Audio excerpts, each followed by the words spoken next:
It is almost unbelievable how these intelligent, sensitive, intellectual people would repeat the Israeli deceptions and lies about the past and about the present, even when these lies have already been successfully challenged and debunked by no others than Israeli scholars themselves.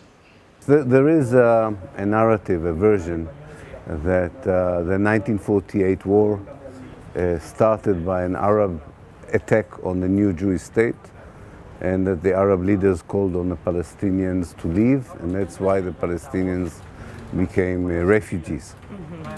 In my own research and other people who look at the Israeli archives, we showed that actually half of the Palestinians that became refugees even before one Arab soldier entered Palestine. So actually the Arab war effort was in reaction to the expulsion of the Palestinians by the Jewish forces. The expulsion was part of a plan before the war started of the Jewish military and political command to try and get as much of Palestine as possible with as few Palestinians in it as possible. Part of this plan was already implemented when the British were still responsible for law and order. In fact, all the expulsions from the cities and the towns took place before the war started.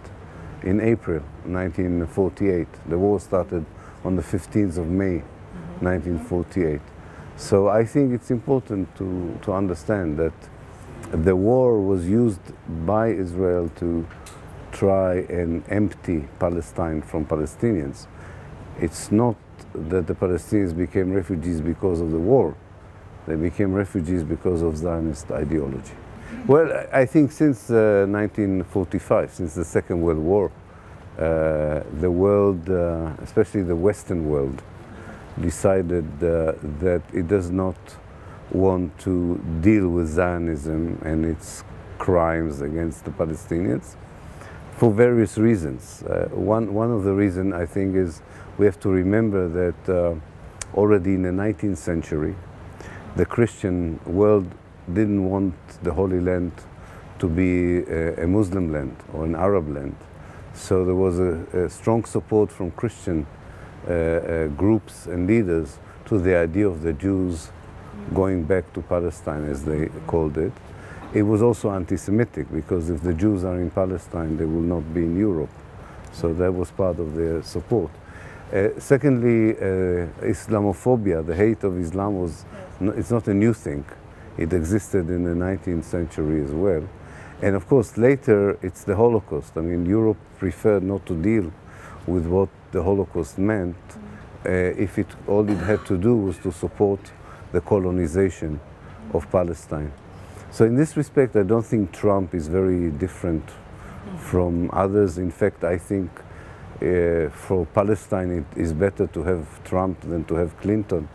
Hillary Clinton would have been much worse for the Palestinians, because she would make us believe as if there is a peace process, if there is a reasonable situation. At least with Trump, we are talking a bit more honestly about what the problem is. So I don't think he really matters that much.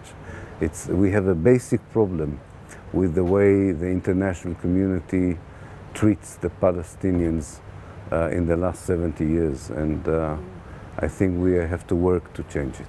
Well, it's difficult to know with Trump. We don't know.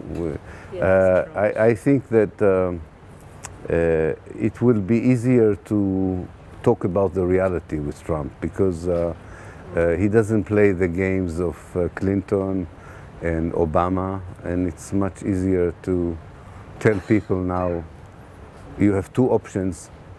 Either you support an apartheid state, which is called Israel, or you support a democratic state for everyone between the River Jordan and the Mediterranean. I think that under Trump, at least the conversation will be more honest, I don't know what he will do, and my guess is that he will not be that different from other American presidents. All of them gave Israel carte blanche. All of them allowed Israel to do what it wanted. And I think that we need to limit the American intervention. Then we can have a better chance. All right. Okay, thank you.